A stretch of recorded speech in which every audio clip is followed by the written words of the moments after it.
This is Mara Jade Skywalker. Mara was Emperor Palpatine's right-hand fighter who did special missions in secret while Palpatine focused on Darth Vader and the Death Star. I don't know that much about Star Wars, but I do know that Darth killed off Palpatine in one of the movies. But before doing this, Mara's final mission from the Emperor was to kill Luke Skywalker at all costs. She failed this spectacularly, though, and the two got married. Mara Jade Skywalker took Luke's last name and changed every one of her moral and ethical choices, devoting her life to fighting the Empire as a rogue agent. Why am I talking about Mara Jade Skywalker at the beginning of this BIONICLE video? Because, thanks to Disney acquiring the licenses to Star Wars, and as we see in the newer movies, Mara is no longer canon. What does that mean, though? Canon. Well, believe it or not, the term comes from Catholicism. In Catholicism, canon law is the law that applies to the Word of God as being handled by priests all over the world, making sure they align to the will as described by the Pope. The term has been lent to various forms of fiction as well, and now describes which parts of a fictional universe align to the will and thought process as described or intended by the author or artist, and things that don't align are decreed to be not canon. Backing up for a moment, let's discuss what is canon in BIONICLE, and then we'll talk about what isn't. The main writers for the main BIONICLE story were Christian Faber and Greg Farshti. LEGO was selling a lot of these Star Wars sets, but they wanted to do their own thing, so they had to think of a large idea that could be pushed forward with a toy line. Around the same time, Christian Faber discovered he had a brain tumor. This made him think of a plan. What if a large toy line was secretly a metaphor for taking medication to help fight off a brain tumor? I swear to you all, this is canon. The idea was originally called the Boneheads of Voodoo Island, but was later changed to Dooheads to be shorter, and then changed again to BIONICLE to be less embarrassing. The idea was to have an island floating in the middle of a vast ocean, and have biomechanical hero warriors show up in large canisters, analogous to pill bottles. Over the course of the story, more details would be revealed, and we would finally find out that the island itself was a giant head, and the warriors were medication to heal it. Enter Greg Farshti. Greg got really into fan forum and became known through the sectors as the person who can make things canon. If you had a question, you ran it by Greg, and he would usually agree with you and canonize certain elements as long as they didn't contradict major plot points. Unfortunately, certain things he canonized did start to contradict elements as they were written by other authors.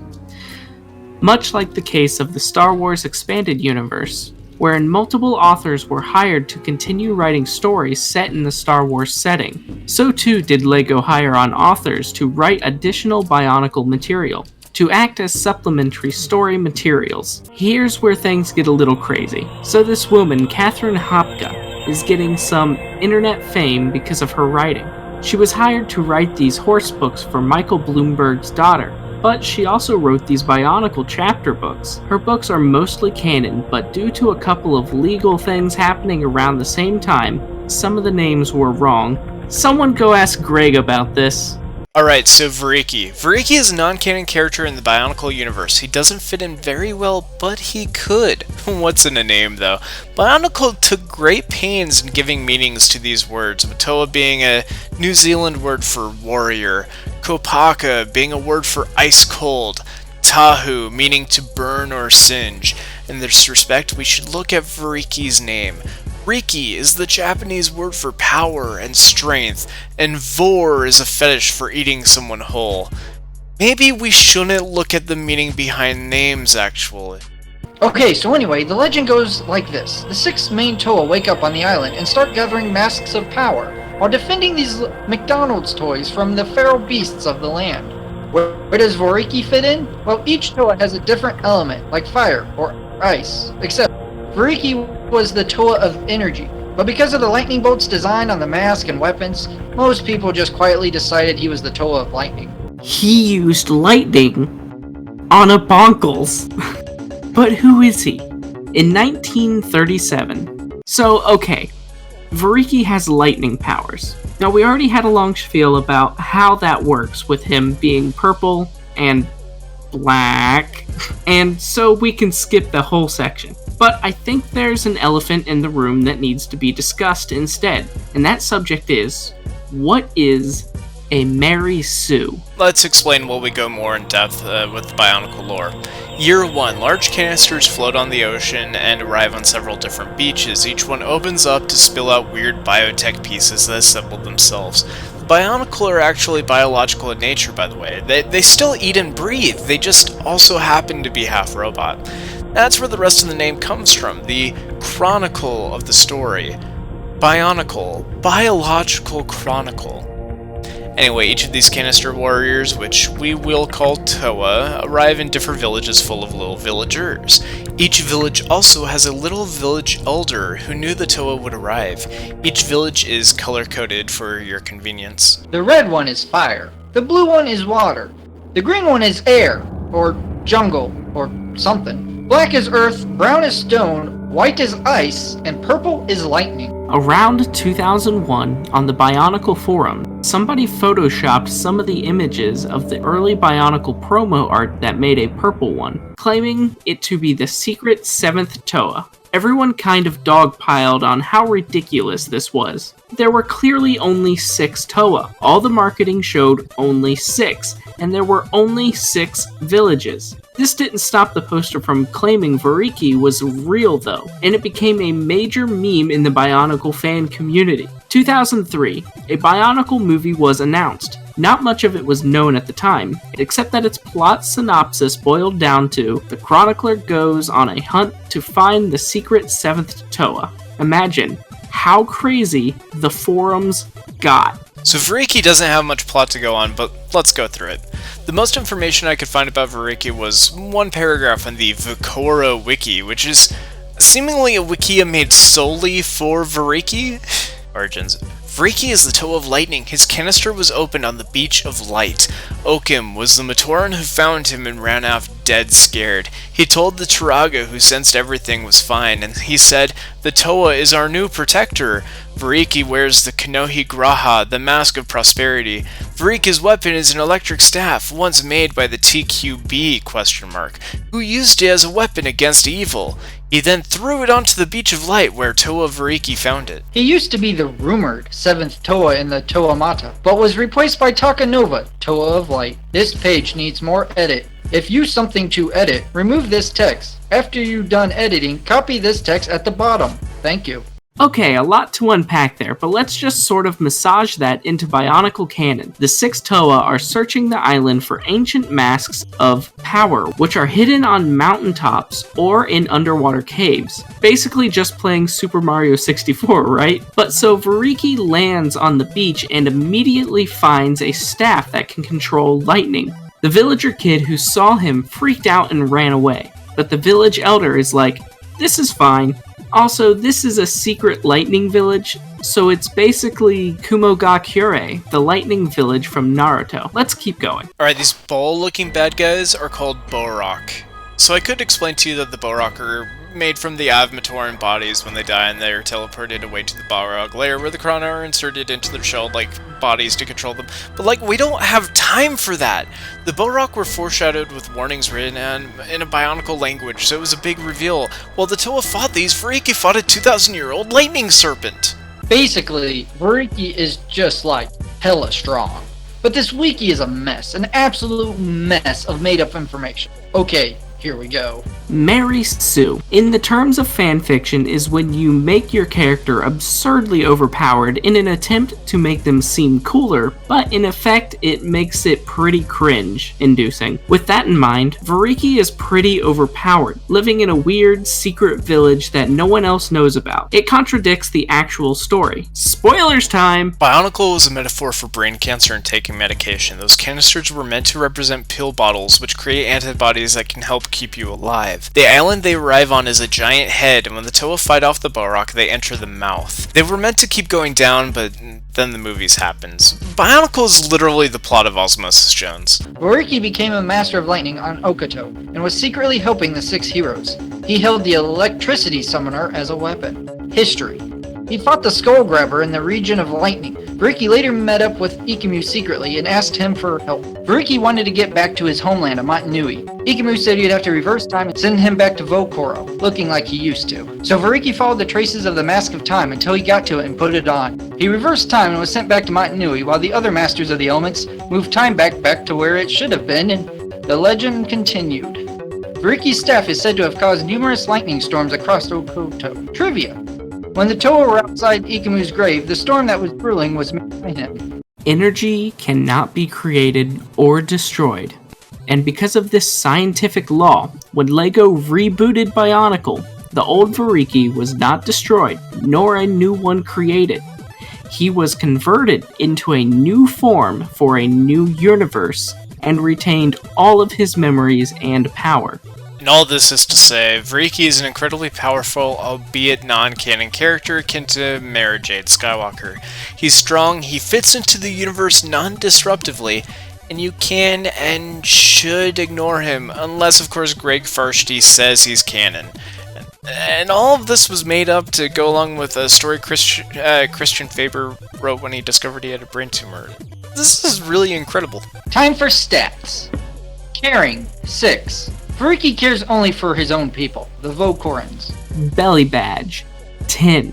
Voriki wields the Kanohi Garaha, the Great Mask of Prosperity, and with it, he can share his lightning with the entire world. Speed, 10. Voriki can travel at the speed of lightning, which is very fast, and this is actually why the Flash has lightning bolts on his shoes.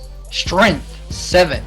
Voriki is a Toa Mate, and never became as strong as the Toa Nuva, Toa Metru, Toa Hordika, or any of the ones after I stopped paying attention. Jump, 10. vo-koro, the secret lightning village, is above the island of Mata Nui, and would require high jump stats to enter safely. Heroism, 10. Voriki traveled through time to fix all the Bionicle canon mess, connecting G2 to G1 in a stable time loop by use of the Kanohi Vahi. And I think that deserves a 10. Alright, we'll see you next time. We'll talk about, like, Gilmon, I think. I like how, 2 days ago, this guy named AJ Churus. But what about the rest of the Armored Edge evolutions? The V-Drum Online! The V-Drum Online itself also packs a punch! I put, like, a 3-paragraph response to it. Wow. Alright, Land Base Red, which I think is one of us, right? That's me. Land Base Red said, fix the auto leveling next time. Yeah, well, fix your face. Yeah, stupid.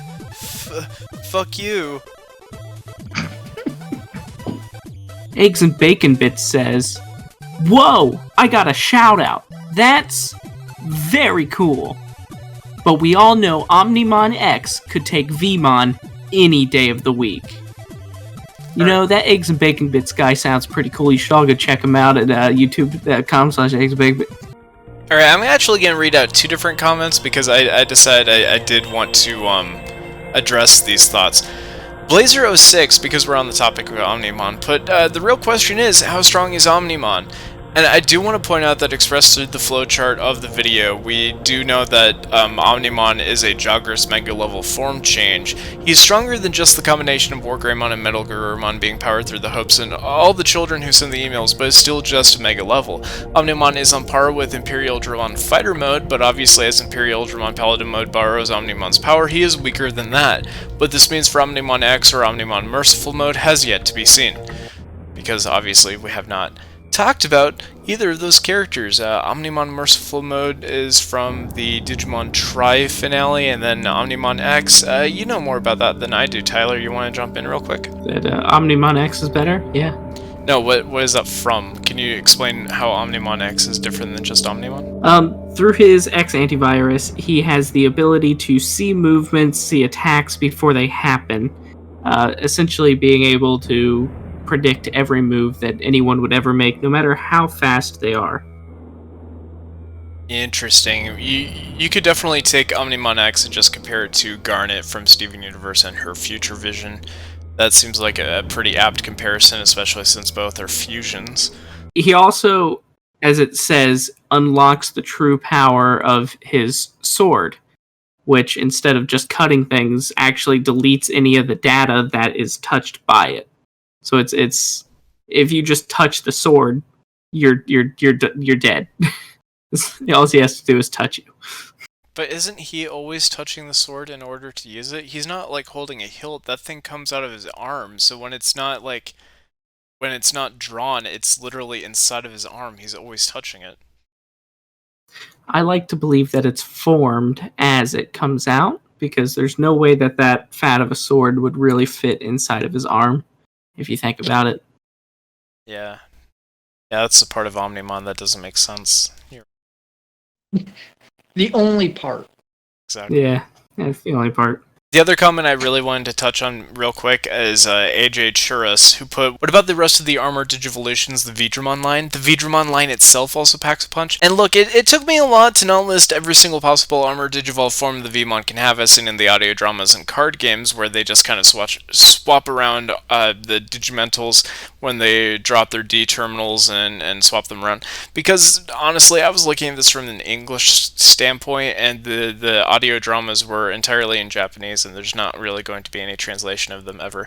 Especially when Honey Beemon shows up in Frontier. In addition, the Vidramon line from V-Tamers is incredibly powerful, and Vidramon is just a really powerful digivolving line.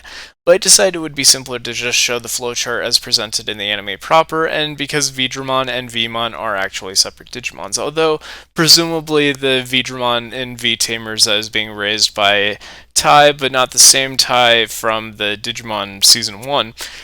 Presumably it digivolved from a Vmon, especially since X-Vmon is described as being a purebred, stronger form of Vidramon. Now, this is to say, I didn't include the scene in Digimon Cross Wars because that was more of a Shoutmon Digivolve form. I'm not sure if you guys are familiar with Digimon Cross Wars, but they showed Shoutmon Superior Form 7 or something, where it was literally every single one of the main protagonists from all of the Digimon series up until that point, just all of their Digimons, and basically every single other Digimon available in the entire world, all combined into Shoutmon to fight a single enemy. It was like overpowered and it was full of fan service. I would say almost all of the armor forms would go in the same slot on the flowchart, except for Golden Armor, because that's more analogous to Ultimate Level as seen with Rapidmon, because you have the Golden Armor Rapidmon and just regular Ultimate Level Rapidmon, which are about the same strength, I would say. Definitely stronger than just Gargomon, but stronger than all of the other regular armor forms. There's a lot to think about, and maybe we'll revisit Digimon in the future at some point. I don't know. What do you guys think? I've got a question prompt. Okay. For the video. Okay. Yeah. If you could make up a stupid ass fake word for the Bionicle universe, what would it be? I don't like that question prompt, and let me tell you why. Are you familiar with the fucking naming day part of Bionicle lore? No. Real quick, I'm not like reading a script or anything. I can maybe even just turn on webcam for this because this is all off the top of my head. The naming day controversy of Bionicle was when LEGO was actually sued by some Samoan tribes, or Samoan is definitely the wrong word. But every single word in the Bionicle franchise is borrowed from a different real life language, to the point where they started suing LEGO over it. And LEGO lost the lawsuit and had to change the names of like half of their different characters. So they did it as a big publicity stunt on the Bionicle website called Naming Day, where they were saying that all these different characters proved their worthiness and all of this. So they got a new name to show that they were more powerful. And then at the end, the guy doing it, Jaller, because he was originally named Jala but got changed to Jaller, decided to also just throw in the name of a crab and changed it from Pukey to Pookie.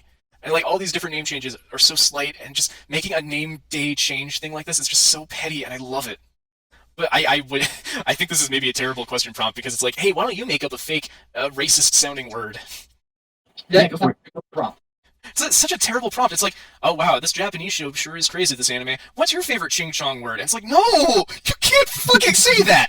No one even knows what race New Zealand people are. I don't know what color they are. What the fuck? I don't think other than the names of some Toa.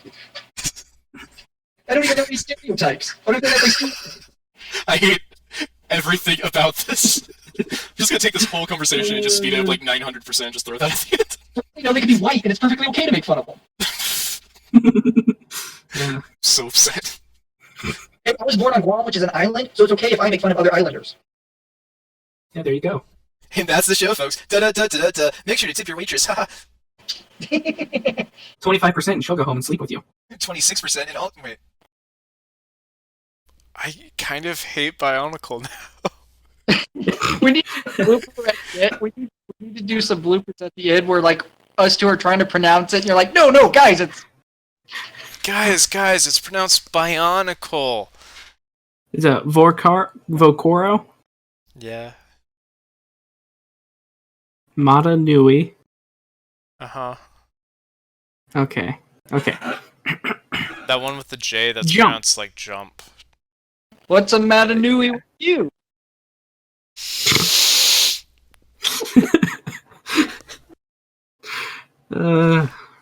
Too fucking early in the day for this bullshit.